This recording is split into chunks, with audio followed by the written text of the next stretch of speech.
heat of African sun, shade of tall forest, moisture, and soil enriched by fallen leaves, and the work of thousands of farmers. These have made fruitful cocoa trees that were first planted in West Africa 50 years ago. A farmer gathers a harvest twice each year. Lawani's farm is 4 acres, bigger than most of his neighbors. To help him are his son Bello and a laborer. He is expert at splitting pods without damaging the sticky, bitter beans from which cocoa and chocolate are made. Bello is the clerk of the farm. Lawani can't read or write, but Bello has been to school. Now he learns to know good pods and healthy trees and all the wisdom that experience teaches.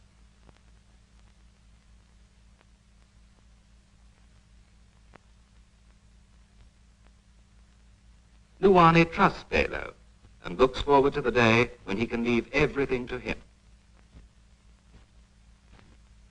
Each year, Bello learns more of the cocoa farmer's work, to grow beans free from pests and of a size and richness that will fetch good price. Before they leave the farm, beans must be properly fermented.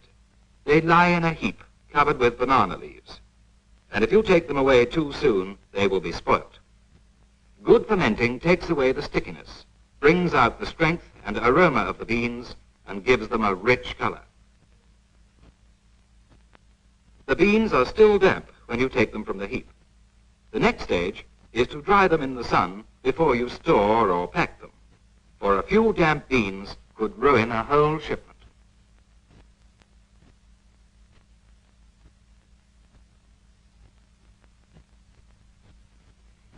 Lawani's drying bed is his farmyard, for he has no animals and no cash crop but cocoa. He and his family depend for everything on the money he gets for his beans. That's why he can't afford to be careless about drying. If that's not properly done, all the months of working and waiting will be lost, and it will be hard to live until the next harvest.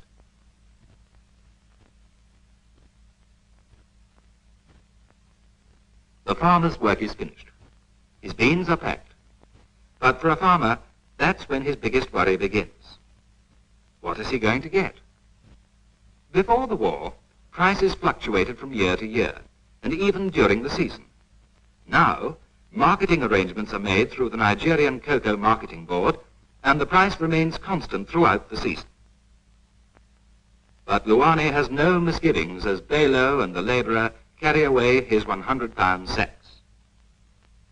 With other small farmers like himself, he has joined in a cooperative society which markets the crops for him.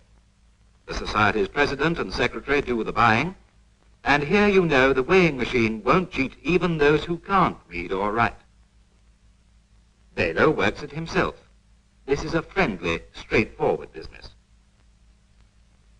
There's no bartering or haggling. The more beans members bring, the stronger the society grows. But quantity isn't everything. If the quality is poor, the price is lower.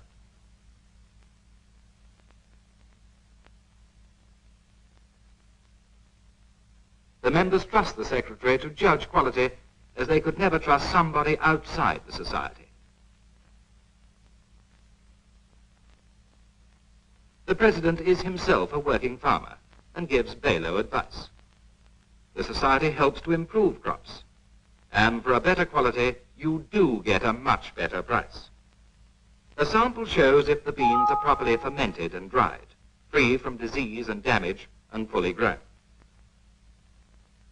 Lawani's beans pass the highest test and are added to others of the same quality. If you get money only at harvest times, you can feel rich for a few days.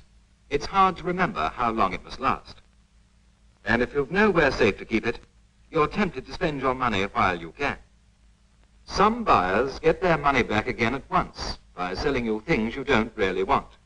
Then, before the next harvest, you will be borrowing to see you through. A cooperative society can help here too. The secretary can arrange for money to be put to your credit in the bank account of a thrift society.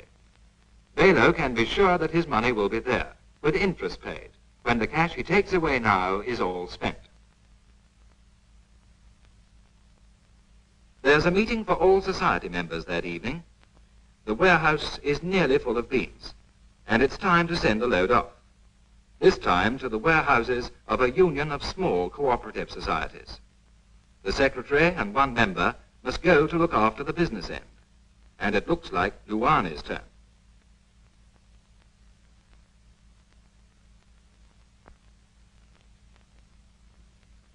Lawani is in his best, and it's going to be fine. It isn't often he leaves his farm and has a chance to meet the men who run the union to which belong all the societies over a huge area. And it's a day off for the secretary, too. It's almost 50 miles to the headquarters, and there will be cocoa farms to see most of the way. A busman's holiday for Lawani.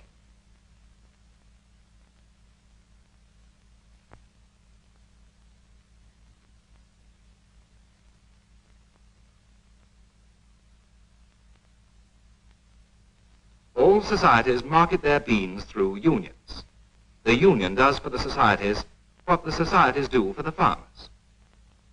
It buys their beans at the marketing board schedule price, without deductions of any kind. Only about a fifth of Nigeria's cocoa is grown by the members of cooperative societies, but the proportion is growing with government encouragement. A union warehouse can store many tons in the way the law requires, pack and grade in the proper way for export. And from this warehouse, the beans can be shipped direct to overseas buyers. When the secretary and Lawani are paid for their load, they need worry no more about it. It's now the affair of the union. The union's committee has representatives from the member societies, and the president, who is a member of Nigeria's parliament, is a cocoa farmer himself. There is news from Lagos, Nigeria's capital and chief port. News about an allotment of shipping space by the marketing board for the union's cocoa, this time in a ship sailing to the United States. They can clear the warehouses, and there's only 48 hours to deliver to the dockside. There won't be space again for weeks. This is a test for the union's officials and organization.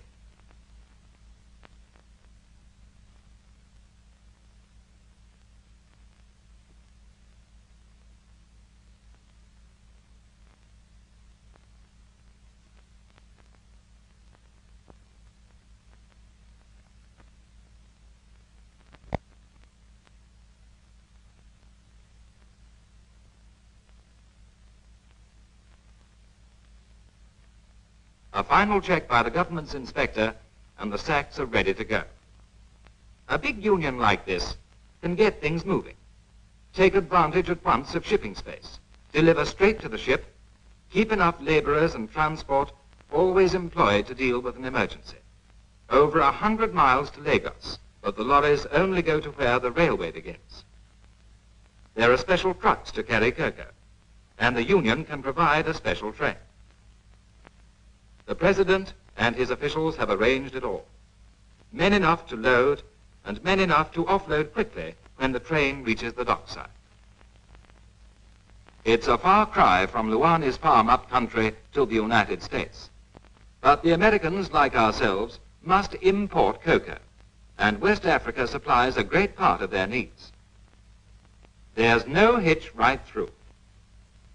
Lawani's crop and the crops of hundreds of small farmers are going where they'll bring the best return.